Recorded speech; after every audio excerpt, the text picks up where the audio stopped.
एक कदम में Kim Jong Un ने अमेरिका में ऐसा तूफान उठाया जो बदल सकता है पूरा ग्लोबल पावर इक्वेशन। बीजिंग में पुतिन और किम का एक रहस्यमय मीटिंग के आड़ में छिपा था भारत का एक मास्टर स्ट्रोक, जिसका आभास दुनिया के कोई इंटेलिजेंस एजेंसी भी नहीं पाया। जहां दुनिया के सबसे रहस्यमय और अप्रत्याशित नेता किम जोंग उन अनजाने में भारत का सबसे बड़ा रक्षा कवच बन गया। उसके एक एक फैसले में विश्व बाजार कांप उठता है। पराशक्ति अभी हिमशिम खाती हैं। यहाँ तक कि अमेरिका जैसा देश भी जिसके साथ सीधे संघर्ष में पड़ना नहीं चाहता, आज भारत उससे किम को अपना अघोषित ढाल बनाकर व्हाइट हाउस को स्पष्ट संदेश दिया है, India is not to be cornered. ये कूटनीतिक गेम प्ले व्हाइट हाउस के स्ट्रैटेजिस्ट्स की रात की नींद छीन ली है। यही भारत का वो साइलेंट स्ट्राइक जो अमेरिका के ट्रेड वॉर के बलून से हवा निकाल दी है। पूरी दुनिया अब एक ही सवाल कर रही है, भारत की कूटनीति का अगला चाल क्या होने वाला है। आइए पूरी घटना को विस्तार से जानें, लेकिन उसके पहले कृपया इस वीडियो में एक लाइक करें और चैनल को सब्सक्राइब करें, क्योंकि ये आपके लिए 1 सेकंड का मामला है, लेकिन ये हमें बहुत मदद करता है। कहानी शुरू हुई थी जब अमेरिका सोच रहा था टैरिफ के जाल फेंककर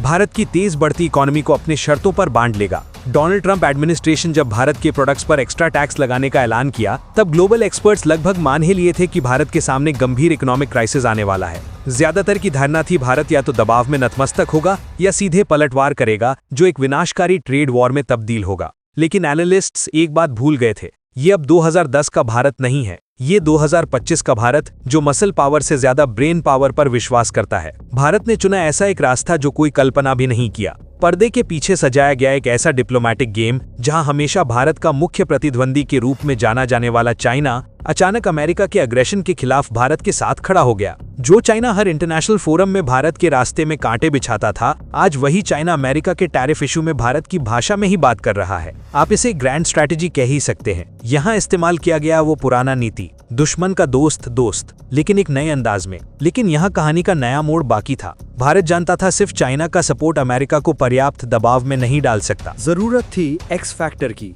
जिसके एक झटके में पूरा खेल की दिशा घूम सकती है। और वो एक्स फैक्टर हैं नॉर्थ कोरिया के supreme leader Kim Jong Un. उसके नाम सुनते ही अमेरिका एडमिनिस्ट्रेशन में अस्वस्थी फैल जाती है और व्हाइट हाउस के पॉलिसी मेकर्स के चेहरे पर स्पष्ट चिंता की छाप दिखती है।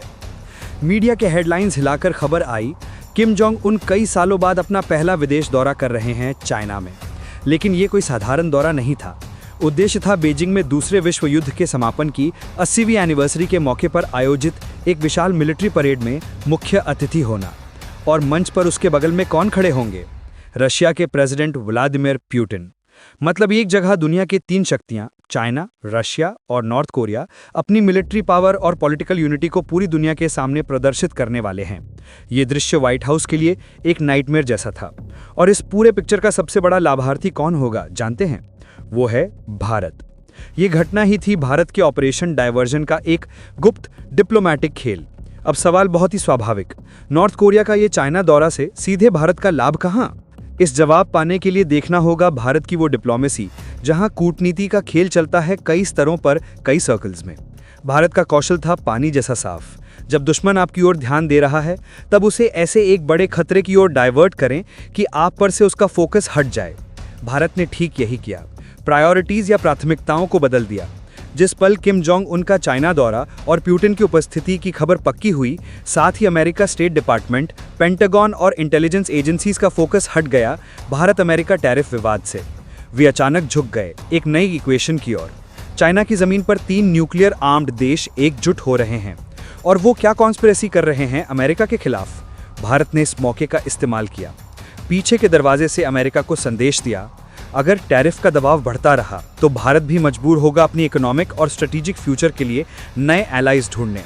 ये कोई खुली धमकी नहीं थी, बल्कि पूरी तरह मापा हुआ कैलिब्रेटेड डिप्लोमैटिक सिग्नल। और अमेरिका अच्छी तरह जानता है, एक ही समय चाइना, रशिया और भारत जैसे 3 महाशक्तियों के साथ सीधे दुश्मनी बांधना उसके लिए बिल्कुल संभव नहीं। किम जोंग उनकी उपस्थिति पूरे समीकरण को और जटिल बना दिया, क्योंकि नॉर्थ कोरिया वो अप्रत्याशित वेरिएबल है जो किसी भी समय स्थिति को विस्फोटक बना सकता है। भारत बहुत बुद्धिमत्ता से खुद को इस इक्वेशन का सीधा हिस्सा नहीं दिखाकर भी इस डर के प्रभाव को पूरी तरह काम में लिया। भारत ने अमेरिका को एक अघोषित संदेश दिया, देखिए दुनिया स्पष्ट रूप से अब 2 शिविरों में बंट रही है। हम अभी न्यूट्रल में खड़े हैं। अगर आप हमारे हितों का सम्मान करें, हम आपके साथ हैं, वरना हमारे लिए दूसरे दरवाजे भी खुले हैं। यही भारत की मल्टी अलाइनमेंट फॉरेन पॉलिसी का एक असाधारण उदाहरण, जहां भारत एक शिविर में बंधा नहीं रहकर सबके साथ अपना नेशनल इंटरेस्ट सुनिश्चित कर रहा है। इस पूरी प्रोसेस में नॉर्थ कोरिया भारत का अघोषित रक्षा कवच बन गया, क्योंकि नॉर्थ कोरिया की असली ताकत उसके न्यूक्लियर वेपन्स नहीं, बल्कि उसकी वो अनोखी क्षमता है अमेरिका को लगातार डिप्लोमेटिक रूप से व्यस्त और अस्थिर रखना।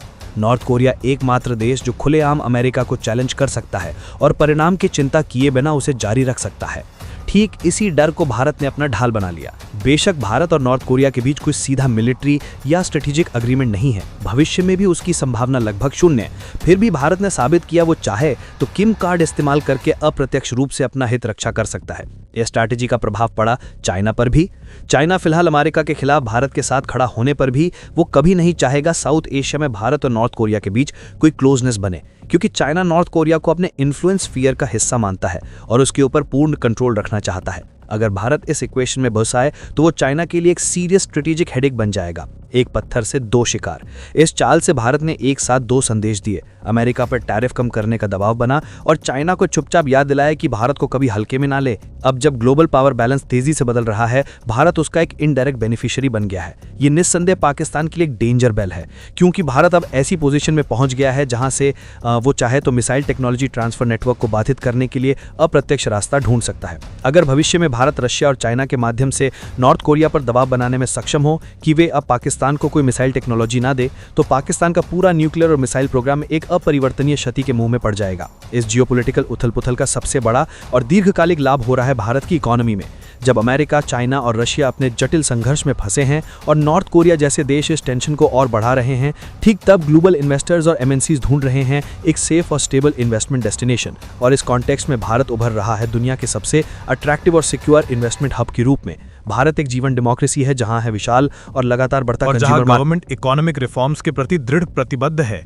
जब इन्वेस्टर्स देख रहे हैं अमेरिका, चाइना एक अंतहीन ट्रेड वॉर में फंसे हैं, रशिया भी कठोर सैंक्शंस से जर्जर, तब उनके पास भारत से बेहतर विकल्प कुछ नहीं।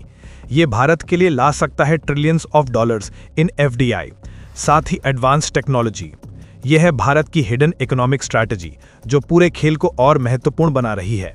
इसका मतलब है भारत सिर्फ डिप्लोमेटिक या मिलिट्री फायदा नहीं ले रहा, बल्कि अपनी इकोनॉमी को नई गति देने के लिए एक मजबूत फाउंडेशन बना रहा है। ये कौशल भारत को ग्लोबल सप्लाई चेन में चाइना का डिपेंडेबल ऑल्टरनेटिव के रूप में खड़ा करेगा। जो कंपनीज अब चाइना छोड़कर नई जगह ढूंढ रही हैं, उनकी पहली और सबसे स्वाभाविक चॉइस हो रहा है भारत। ये भारत के आत्मनिर्भर अभियान को और गति देगा।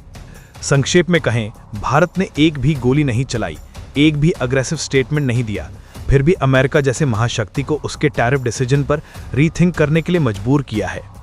तो देखा ना, एक भी शब्द में युद्ध घोषणा किए बिना, एक भी मिसाइल छोड़े बिना भारत आज ग्लोबल स्टेज पर ऐसा एक चाल खेल रहा है कि अमेरिका जैसे सुपर पावर भी रीथिंक करने के लिए मजबूर हो रहा है। सवाल एक ही बचा, भारत की ये साइलेंट डिप्लोमेसी और स्ट्रेटेजिक डाइवर्शन क्या सचमुच अमेरिका को टैरिफ हटाने के लिए मजबूर करेगा?